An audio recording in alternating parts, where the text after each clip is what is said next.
Hello everyone, this is Vinita Bishnoi. Welcome to my channel Milestones in Biology, and today again I am in front of you with a very interesting topic related to the chapter 17 and also very important for the NEET, that is Bohr's effect and Heldens effect. So let's talk about it.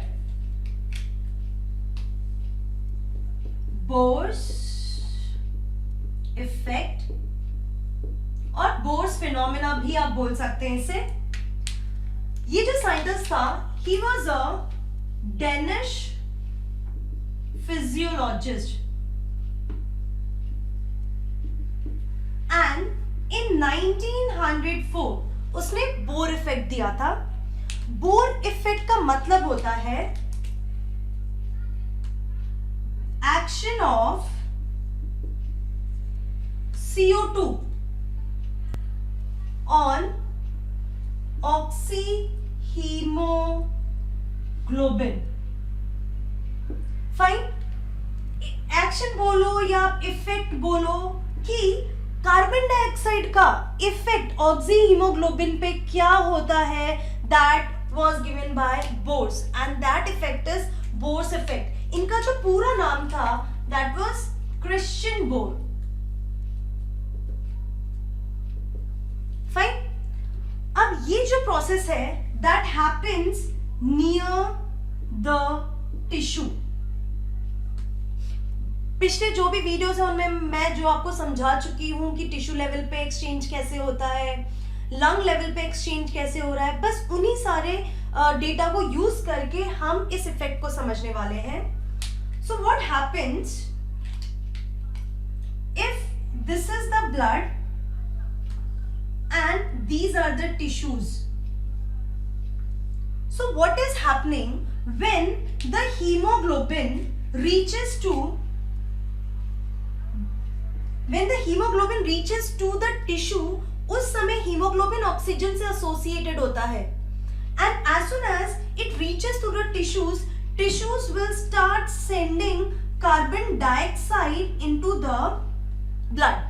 Why? Because of the difference in partial pressure. यहाँ पे CO2 का partial pressure ज्यादा है क्योंकि यहाँ पे metabolic reactions हो रहे हैं, यहाँ पे respiration हो रहा है, तो CO2 रिलीज होगा तो उसका concentration ज्यादा होगा. So this CO2 will move from higher partial pressure to lower partial pressure. Fine. अब जैसे ही CO2 का level इसमें बढ़ेगा, blood में बढ़ेगा, this will cause dissociation. Fine. Dissociation of oxygen with the hemoglobin, and this oxygen will start moving towards the tissue from its higher partial pressure to its lower partial pressure. So movement के लिए dissociate होना जरूरी है, और ये dissociate क्यों हो रहा है? Because of high concentration of carbon dioxide in the blood. और वो carbon dioxide कहाँ से आ रहा है? Tissues से आ रहा है. Fine. तो जैसे ही ये टिश्यूज में पहुंचा, टिश्यूज में पहुंचने की वजह से क्या हुआ? This CO2 concentration is increasing. CO2 की वजह से जब CO2 वाटर के साथ कंबाइन होता है that forms carbonic acid. Fine. Carbonic acid तुरंत डिसोसिएट होता है hydrogen ion and bicarbonate ion में, and this causes increase in pH. pH is also increasing. So CO2 भी increase हो रहा है, pH भी increase हो रहा है. Because of these two factor, acidic pH हो गया. This causes dissociation of hemoglobin with oxygen, and then oxygen is moving towards the tissue. So as carbon dioxide is the main, because of the carbon dioxide the pH becomes low, acidic pH हो रहा है, and carbon dioxide is responsible for this dissociation of oxygen with hemoglobin. This effect is called Bohr's effect.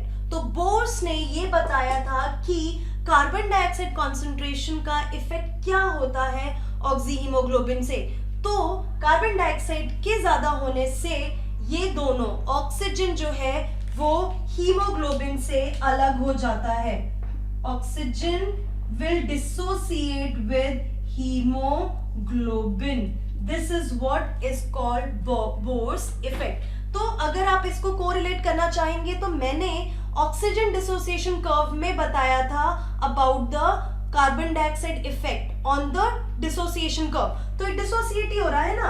वहां पे मैंने आपको क्या बताया था कि जैसे ही CO2 का पार्शियल प्रेशर या कॉन्सेंट्रेशन बढ़ रहा है, haemoglobin will dissociate, and that dissociation is only called Bohr's effect. So next one is Heldon's effect. Heldon was a Scottish physiologist.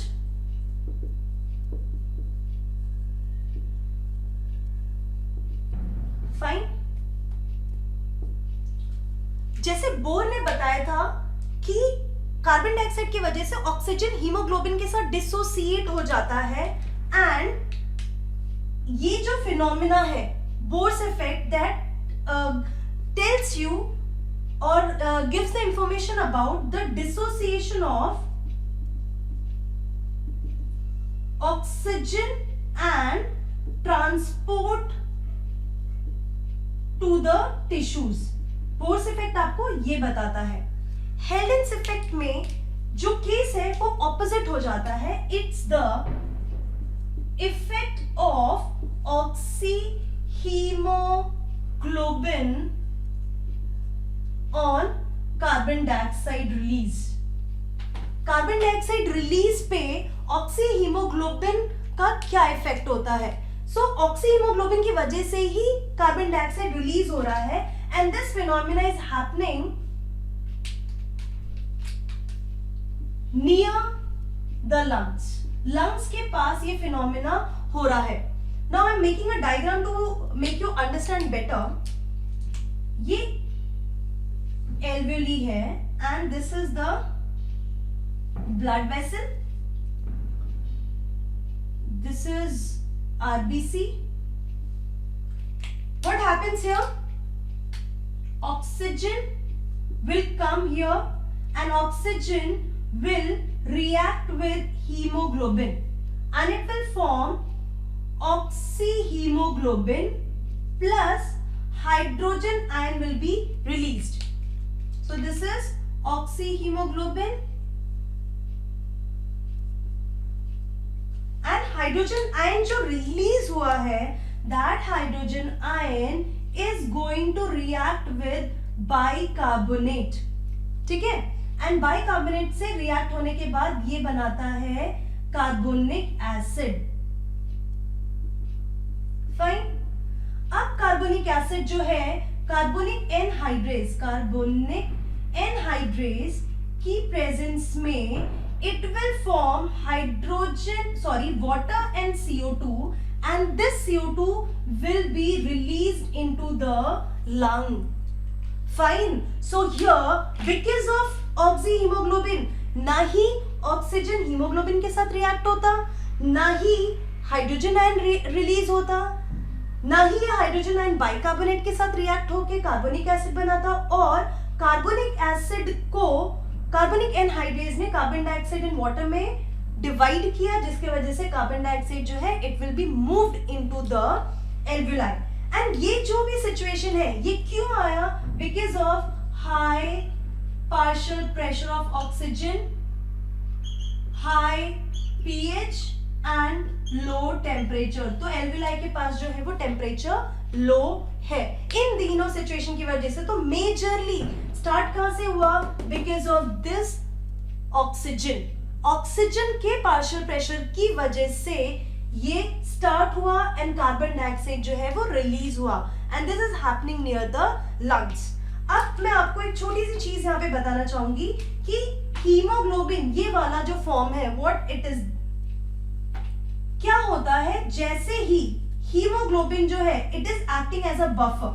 कैसे बफर जैसे एक्ट करता है? आपको पता है बार बार कार्बोनिक एसिड जो है डिसोसिएट होता है hydrogen ion and bicarbonate ion में. सो हाइड्रोजन आयन जो होता है वो ब्लड का पीएच इंक्रीज करता है. फाइन. तो वो हीमोग्लोबिन क्या करेगा? अगर ब्लड में का पीएच लो हो जाएगा, सॉरी ब्लड का पीएच लो होता करता है, एसिडिक करता है हाइड्रोजन आयन। सो जैसे हाइड्रोजन आयन ब्लड में ज्यादा हो गया, that time haemoglobin will react with hydrogen ion and it will form this acidic haemoglobin, fine, haemoglobin. So इससे क्या होगा, पीएच नॉर्मल हो जाएगा। सेकेंड टाइम क्या होगा, जैसे ही ब्लड का पीएच बढ़ने लगेगा, ज्यादा बेसिक होने लगेगा pH, what it will do, it will release the hydrogen ion and इसकी वजह से क्या है, ब्लड वापस नॉर्मल हो जाएगा टुवर्ड्स द एसिडिक, मतलब न्यूट्रल हो जाएगा blood. So haemoglobin is playing a very important role in buffering the blood by accepting the hydrogen and by releasing the hydrogen ion। तो यहाँ पे ये जो हीमोग्लोबिन है वो एसिडिक हीमोग्लोबिन है, जो ऑक्सीजन की प्रेजेंस में हीमोग्लोबिन जो है वो हाइड्रोजन को रिलीज करता है एंड हाइड्रोजन रिलीज होने की वजह से जो ब्लड का पीएच है वो थोड़ा सा बढ़ेगा, तुरंत hydrogen ion will accept by bicarbonate ion to make carbonic acid and carbonic acid carbon dioxide बनाएगा and due to the difference in partial pressure CO2 will be released in the lungs, ठीक है। So हेल्डेन and bourse ये दोनों ने अलग अलग effect दिया था। बोर्स ने बताया था कि CO2 की वजह से कैसे हीमोग्लोबिन और ऑक्सीजन अलग होते हैं, वेयर एज हेल्डेन ने बताया कि ऑक्सी हीमोग्लोबिन की वजह से कैसे कार्बन डाइऑक्साइड रिलीज होता है लंग्स में। ये जो हो रहा है Bohr's effect is happening near the tissue and which tells that the oxygen it is helping in transportation of oxygen to the tissues, whereas Haldane जो है वो लंग्स के पास हो रहा है, जो कार्बन डाइऑक्साइड को ब्लड से लंग्स में भेजता है। फिर मैंने आपको बताया कि किस तरीके से हीमोग्लोबिन बफर जैसा भी काम करता है। Hope you understood. ये जो टॉपिक है मैं आपको तभी भी बता सकती थी जब मैं आपको factors affecting dissociation, oxygen dissociation curve वाला जो टॉपिक बता रही थी, इससे पहला वाला वीडियो, उसमें बता सकती थी, बट इन टॉपिक्स को कंपेयर करके समझना ज्यादा बेटर होता है। That is why I have taught you in the end. So this is very important. अगर आप नीट के लिए प्रिपेयर कर रहे हैं तो ये टॉपिक जो है वो बहुत इंपॉर्टेंट है। So, see you in my next video. Till then, keep learning, be safe, take care, and don't forget to follow me on my Instagram. And if you have any suggestions कि ma'am आप इस topic पे videos बनाइए या कुछ ऐसा effect दीजिए videos में, that too I will consider. So, just take care. Bye.